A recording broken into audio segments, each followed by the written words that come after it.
Olá, bem-vindos ao quadro. Hoje a nossa aula é sobre dilatação volumétrica dos líquidos. Para começar, nós vamos pegar um frasco, encher esse frasco de um determinado líquido,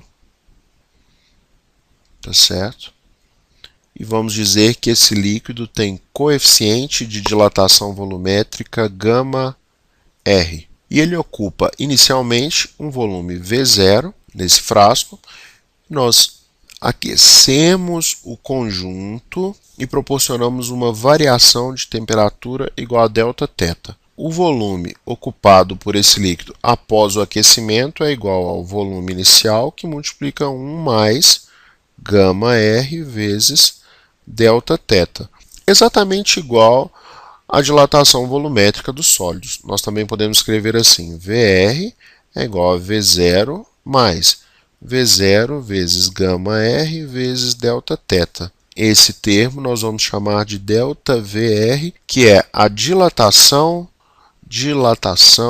volumétrica real. Vamos chamar de dilatação real.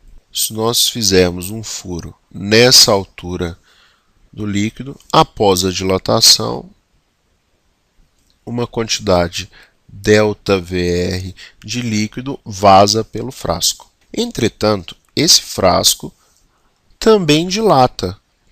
Por quê? Porque ele tem um coeficiente de dilatação volumétrica γF. Portanto, a dilatação volumétrica dele é igual a o volume V0 vezes γF vezes Δθ. Por que V0? O frasco se dilata como um todo. Portanto, esse V0, que é o volume do frasco que está ocupado pelo líquido, também se dilata de V0 vezes γF vezes Δθ.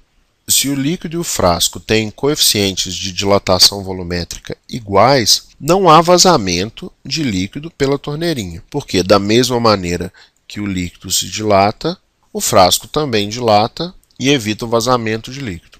Por outro lado, se o coeficiente de dilatação volumétrica do frasco for maior do que o coeficiente de dilatação volumétrica do líquido, o frasco se dilata mais e também não há vazamento de líquido pela torneirinha. Entretanto, quando o coeficiente de dilatação volumétrica do frasco é menor do que o coeficiente de dilatação volumétrica do líquido, ocorre vazamento. Por quê? Porque a dilatação do frasco é menor do que a dilatação do líquido. Nesse caso, nós observamos um vazamento de líquido que nós vamos chamar de ΔV índice AP, que é dilatação aparente. E essa dilatação aparente é a dilatação do líquido menos a dilatação do frasco. Tá joia? Nós também podemos escrever assim, que a dilatação real é a dilatação aparente mais a dilatação do frasco. Com essa expressão, nós podemos escrever uma relação entre os coeficientes de dilatação volumétrica. Olha como que fica legal. A dilatação volumétrica real é o volume inicial vezes o coeficiente de dilatação volumétrica real, que é o coeficiente do líquido, vezes a variação de temperatura. A dilatação aparente também é medida em relação ao volume inicial. E para isso nós temos um coeficiente de dilatação aparente. E a variação de temperatura é a mesma. A variação do frasco é o volume inicial vezes o coeficiente de dilatação do frasco vezes a variação de temperatura. Observe que há um cancelamento da variação de temperatura e do volume inicial. Portanto, o coeficiente de dilatação volumétrica do líquido é igual ao coeficiente de dilatação volumétrica aparente mais o coeficiente de dilatação volumétrica do frasco.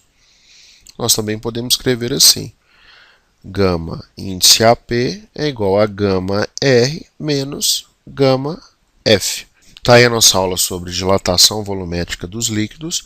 Na próxima aula a gente faz um exemplo. Para quem acompanha do YouTube, o endereço para todos os vídeos do quadro é www.quadro.com. oquadro.com. Um grande abraço e até a próxima, pessoal.